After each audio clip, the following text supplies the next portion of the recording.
Let's get down in the dirt with the Home Show Garden Pros. All right, nice intro there, down in the dirt. We're going to get dirty today, that's for sure. Well, talk about things that are getting dirty in bed, like garden beds. Anyway, welcome to the Facebook Live show. A lot of fun we're going to have. So this is a Facebook Live. It's kind of a spin-off from our Saturday weekend radio show, also called Home Show Garden Pros. A lot of fun. We have a great community here on Facebook. If you have some questions, you can message me there, or you can just ask them right here in the comment section. Here, it looks like we already got one from a fellow named Tim. Ooh, he's a top fan. Also, if you want to connect, you can connect through the website. That's homeshowgardenpros.com. There's the Ask a Pro button. That sends an email to yours truly. And here, what we do on this segment is we get a special guest in from a kind of a gardening-oriented entity. This week is Meg Tapp, the wonderful Meg Tapp from Houston Garden Club. Meg, how are you? I am doing great. I'm having a wonderful day. So, how was Bulb Mart? Bulb Mart was amazing. We moved location from St. John the Divine Church to Silver Street Studios, and it really worked out very well. So everyone had to pivot and only do pre-orders. But next year, we'll be back to having the pre-order bulbs plus the actual plant mart where you can go shopping for your plants that do really well here. But it's great, and we really did have an excellent bulb mart. Well, that is wonderful. It's a great thing that you guys were able to pivot and make it happen like it did happen. Also, another kind of thing going on. Happy birthday! Thank you. I can't believe you're willing to be here with me on your birthday. What an honor. What a blessing. That was a bad decision on my part. No, I'm kidding. What? So I either look like amazing for 70 years old or really bad for no. You just look amazing. Stop it. You're doing great. You're wonderful. Okay, well, so what we do, our format here is, it's not unlike what we do on the radio show, is we try to answer your gardening questions. And so we want to help you be the best gardener you can be. This last weekend on the show, Danny Linderman really answered a ton of different questions and was so helpful. So you can always hear that too. Just go to the website, again, homeshowgardenpros.com. There's a listen button. You can listen to the last 2 episodes in a loop. And so it's kind of cool. Now, we do have podcasts on Spotify and iTunes and all that jazz, but a great way to get some good information is listening in. So, Meg, you ready to answer some tough gardening questions? I'm ready. Okay, great. Well, the first question is a pretty awesome one about edible plants, which you all know I love. That question is from Susan. And Susan asks, what are some pretty edible plants? Okay, so she needs ones that are lovely. Her own homeowners organization is very strict. You were saying you know a lot about this? I do know, but it's making me laugh because are they pretty edible or pretty edible? But I think she means like sort of poisonous and edible. They're like kind of toxic. Yeah. But that would be so fun, honestly. You could do, you know what would be really neat is blueberries, because that's a nice little shrub. And if you get blueberries, you can't just have one variety. You need to get several different kinds. You can have 2 or more different kinds, and that way they'll pollinate, cross-pollinate, and get fruit. You won't get blueberries like you think you're going to get if you don't have 2 different kinds. But blueberries would be great, and nobody would know. I'm assuming that we're trying to kind of sneak it under the radar that you're growing things that you could eat. So you couldn't do like tomatoes or corn or anything that's full on, but you could do cabbage. You could do purple cabbage would be pretty, and they do make that ornamental cabbage. So this is not ornamental, it's to eat, but I can't think if they're going to let you have ornamental cabbage. They wouldn't. Yeah, who's going to know, right? Who's going to even know? One thing that I think would be cool about the blueberries is you could even make sure that you've got the like a hedge in front of them to hide the lower part of the blueberry. That might be kind of cool. That's kind of a way to go, is to do that, where you're like, it just looks like another bush back there. You know, because they are kind of like tall. There's not many leaves low down. Anyway, what are some other great options for sneaky? Well, I like what you're talking about, sneaky edible plants. It's on the down low. But you could do like onions. You could do, and it would just have a pretty. It would almost look like a rain lily. It would just be something a little on the top. Like if you did scallions, those kind of onions, it would be pretty. You could do beets if you didn't let them get crazy big, but those could be really pretty. Chard is really pretty. It's bright pink and some yellows. You could do You could do an artichoke. Artichoke Yeah. gets massive, but it's beautiful and it's really fun to grow those. And if you let them go, if you have your artichoke that comes out, and then if you don't pick it and eat it, and you let it go to a flower, it opens up and it's this neon purple. That's really pretty, and nobody would say anything about that. But Yeah, that is really pretty. I think a cool thing that might be involved with this idea too is being real strategic, being very, very strategic with group planting, kind of planting in a group so that everything's together. So it's not like one artichoke. It's a right, group of artichoke. So right. So it would look like your landscape design, and you could do radicchio would be pretty. That's a oh yeah. purpley maroon color that and low to the ground. That would be pretty. Any lettuces, arugula you can plant anytime you want. That would be pretty. Just greenery. I think you can. I think you can do a lot. Carrots you could do. They have a very pretty top, and nobody needs to know what's happening underneath.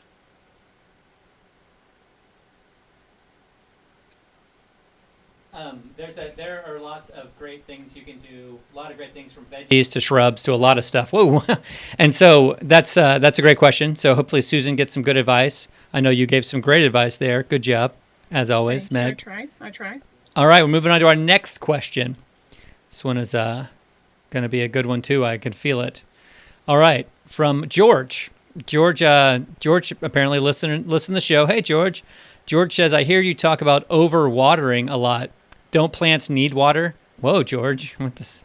It's prickly. How much should I water in winter? So George's question is, how much should he be watering now that there's less need? Less than you think is the answer. So, Absolutely. Yeah. If you like your grass, honestly, you shouldn't need to water it. I mean, you can in a pinch and in certain circumstances, but if you get your soil all set up, and if you get all your grass and your soil happy, you really should be able to not water it. It doesn't seem right and it doesn't seem true, but it is true. But so yes, everything does need water still, and I mean, of course everything needs water, but you can get yourself in trouble and you can mess up your soil if you water in the winter, because it just gets all kinds of funk going on when there's nothing to dry it out. It's not hot and sunny to get some of that moisture out, so it just kind of gets stuck in there and just gets it's just damp and dark under there. You're more absolutely so than right. It needs to be.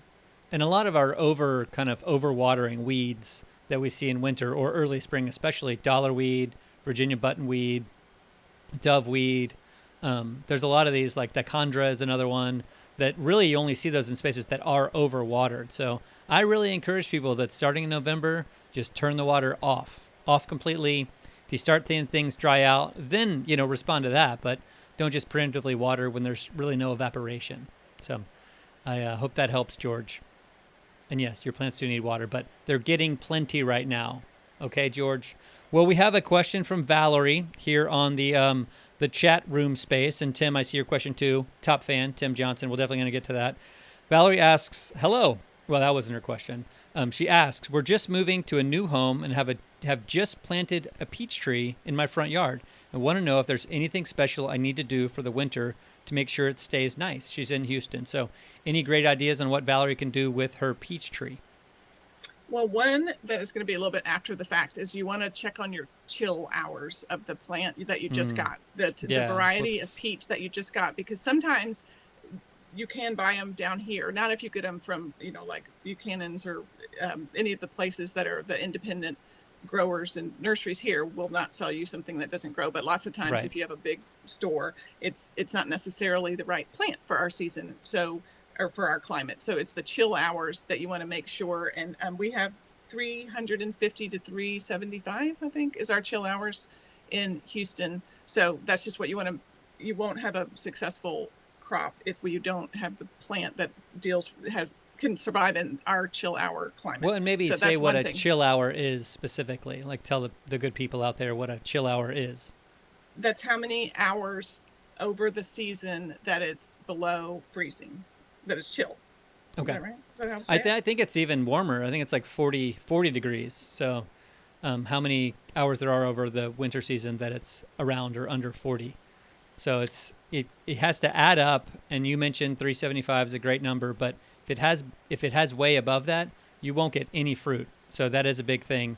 there. That's a great advice for them. So maybe what's Valerie got to think of as far as care? Any fertilizer that you would put down now for a newly planted fruit tree? I would like to think that happened when she planted it, that you put some kind of organic fertilizer down, but you can compost the top and mulch with compost. And I mean, I get the feeling that you just planted it, so I think that you wouldn't necessarily need to do much now, because if you prepared the soil properly and planted it, but if you didn't, then you can always use some. So don't ever use synthetic fertilizer. Synthetic fertilizer is fertilizer that's made in a lab. And so the plants don't have to work very hard to get what they want out of it. It's like feeding them candy instead of a piece of fruit. Although you would never feed your plant candy or a piece of fruit, but it's like for a person, you're better off eating the piece of fruit because you have to work harder to get what you need out of it. And there's other side benefits that you don't think about. So if you do organic fertilizer, whenever you're going to do it, that's much better for your plant long term. So Absolutely. you could put down compost for a mulch on top of that, but don't get too close to the trunk, because if you put too much something that can get wet up next to the bark of the trunk, then you have a whole other host of problems. And I think that is very true. You get real other problems there. The two things, Valerie, to be careful of, and it's okay if you don't know what variety it is. Hopefully it's something that has enough chill hours. She just posted that on here. But there's an outside chance that it's planted too low. And if it seems like there's a bit of a divot where it's planted, I would try to get them to raise it or raise it yourself, because that is the one thing that will kill a peach tree very quickly, is being planted too low. What happens is the air comes out underneath and it sinks down. So just be careful of that. So microlife citrus and fruit is really great to put down. Like Meg mentioned, compost is an excellent fertilizer, mulch, everything sort of stuff, but do not put it up against the trunk. So Valerie, thanks so much for that question. All right, we're going to go to another chat room question before we get our other email questions in. This one's from top fan Tim Johnson. The question is, I had an oak removed by Arbortrue and the stump ground. What do I need to do to prepare the area for turfing over? So it sounds like Tim got an oak tree removed, but he wants it to be grass. What are some steps he should take? It sounds like it's going to be pretty similar to what Valerie should do with her fruit tree. Well, you would fill in the hole with soil, and then you're going to have to wait for it to settle, because once you fill it in, it is going to settle down a bit. So then you would make a little bowl that you don't want. Right. So give it more than one pass with whatever the soil that you're filling it in, and use nice topsoil. And I am a massive fan of expanded shale. I like that just to go everywhere, like just to throw a little handful in, just to amend your soil without having to amend all the soil that you own. Every time you dig a hole, I throw a handful of expanded shale in there, and that helps with microbial activity in the soil and hanging on to water and all that. But my main thing, I think, would make sure that once you put the soil in and it sinks, give it another pass to make sure that you didn't make a little bowl. Yeah. Meg, do you think they should take out all of the wood chips that they can take out, or are they kind of okay to leave in the area? Sounds like you might know the answer to that. Well, yeah. I would encourage them to remove all of the wood chips that are left. Just rake them out with a soft rake. And like you're saying, put down something that is not going to decompose, like sand or topsoil would be best. And kind of, let that maybe settle a little bit, then come back with some sod. Now, it's hard to find sod this time of year. Maybe you guys know where some are, and you can share it on the chat. But it is important to get it down when it's going to be growing season, so that might be February. So, but I for sure would get some of that sand down now, or topsoil. So, thanks, Tim, for that question. Okay, we have a couple more email questions we're going to get to, and this next one is real stumper, so I hope you're ready for this one. It is. So it's a good question. Thank you for asking it as we bring it up here. Two more over. That one's from Susan. That was a good one, though. I got it here. I can look it up on my... Yeah, here it is. Abby wants to know, so maybe I'm projecting here, but maybe Abby's a millennial. What are some easy plants to grow at home? Are cacti good? I mean, we don't want to judge any plants, good or bad. But, no need for name calling at all. I know that they can sometimes be prickly, but still, Let's not judge him. Thank you for laughing. That was good. Okay, so indoor plants, peace lily is a good one. You're not asking me what I don't want, but I will tell you, ferns I think are hard. They're very pretty when you get them, but I find that they're difficult to grow. But little palms, what's that, fiddle leaf fig? Everyone loves that. The ZZ plant, and you can just Google ZZ plant and get that. Snake plant. African violet is super old school and kind of tricky, but if you really were stuck at home, that one's a lot of fun though, and you could give it. It's really rewarding. But and actually, like amaryllis, I was just saying at the bulb mart, that's one of the main things we sell is beautiful amaryllis bulbs, and you'll see them around stores now, and you can grow that in a pot now, and it'll bloom at Christmas time. Oh, and today is the day that you plant paper whites. That's right. You can buy the little bulbs, and you always plant them on my birthday. On your birthday. Which is always Veterans Day. So you always plant them on Veterans Day for them to bloom at Christmas, and you plant them inside, and they're beautiful and they smell great. But you can get those bulbs. You'd have to just Google it and see where you can get them. But like Buchanan's would have them. Southwest Fertilizer probably has them. But anyway, so those are some plants. And cacti, they're trickier than you would think. They like heat, but not as much sun. So, because we think of, they live out in the desert, and so you can just bake them. You can put them on your patio and just bake them. But oftentimes our sun is the problem. They love our heat, but our sun is too much for them, and they'll get sunburned. Now, the hairier, the ones that have little kind of hairs on them, those can handle the sun better because they have some protection. They have a little SPF. But if it's the ones that are just prickly, they don't have as much protection, and their flesh really can get burned by our sun. So, and those are hard to grow inside because they like the heat. So your house or apartment is not hot enough. So I'm not saying it can't be done. If you do it inside, you're probably better off with a succulent and not a cactus, but they're not as easy as you would think. Right. Yeah, they can. Well, you can get a short-term run with no work at all, but they may start fading on you if you don't care for them correctly. Now, I will say that all of the Garden Pro locations have a wonderful collection of good indoor succulents like Meg is talking about, and they have the kind of products to take care of them. Speaking of our HomeShow Garden Pro Co-op members, we have an awesome video that we'd like to show you. And as we kind of get that ready, do just want to kind of keep in mind that bulbs are a great way to start gardening. Meg mentioned getting some of those amaryllis in, the paper whites, but it's just such an easy way to begin gardening. And what's cool is you can kind of get them in a place, maybe we've already got some flowers, you forget about them, and they pop up. Meg, I saw the most beautiful amaryllis recently at Houston Botanic Garden, all popping up, really lovely setup there. So I just thought of that when you mentioned it. Well, they are. I mean, actually, they're amazing because you can do them in a pot in your house now, and then once it blooms, then you take it out and put it in your garden, and it is really pretty foliage, and you don't even notice it. It's just a light green kind of strappy, and it fills out some space, and then, like you said, all of a sudden you look out your window in the spring, and you're like, oh, a gift. And they will live for, seriously 20 years in your garden, and they will multiply. So Houston is perfect for amaryllis outside.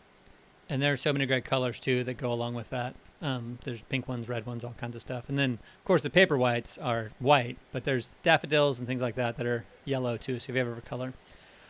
Well, we're going to head on over to this great video that's super appropriate for what we've been talking about. So, all right, here we go. Prepare to learn.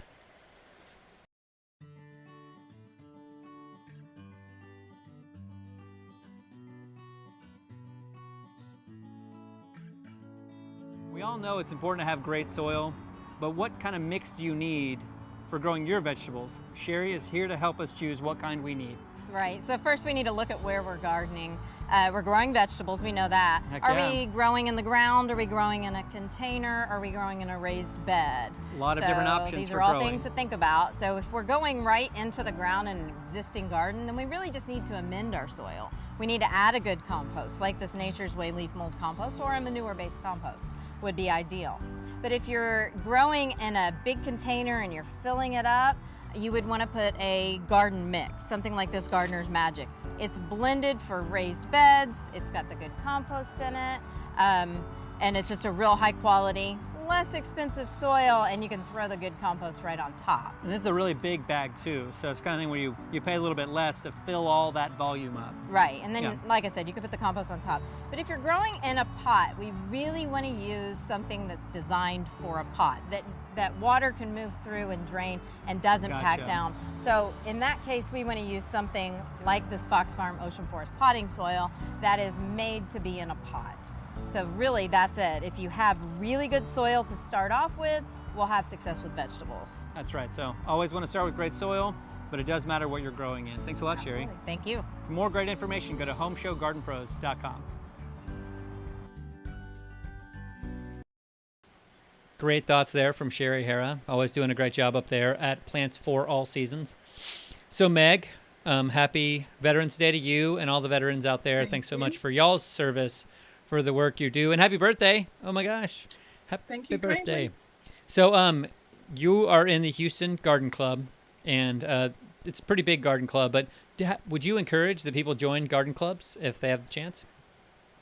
It's just tricky, and it's an individual decision. So our garden club has been around since 1924, and we are very active in we're really into the education. So we do horticulture, Absolutely. Conservation, and flower arranging, but we give back to the community. So we have different fundraisers for things like that. But I definitely have there's a lot you can learn from going to our website, which is gchouston.org for gardenclubhouston.org, and we have videos. We have lectures that are free and open to the public. We had one today, so it's a little late for me to be telling you about it now.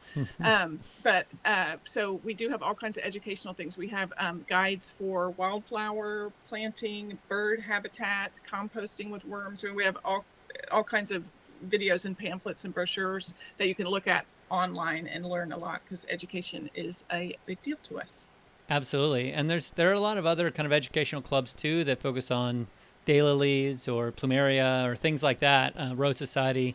So if you're totally in love with a really great plant, check them out. Look, you can start on Facebook, right here on Facebook, and see what's out there. So definitely encourage you guys to get growing and keep it up. Spread the word. Let people know that there are a lot of resources for them to be the gardener they want to be. So, Meg, thanks so much for joining us today. See you next time. You bet. You bet. Great job as always. Thanks. And for you Facebook watchers, check us out. Keep the fun going. HomeShowGardenPros.com is a great place to get started.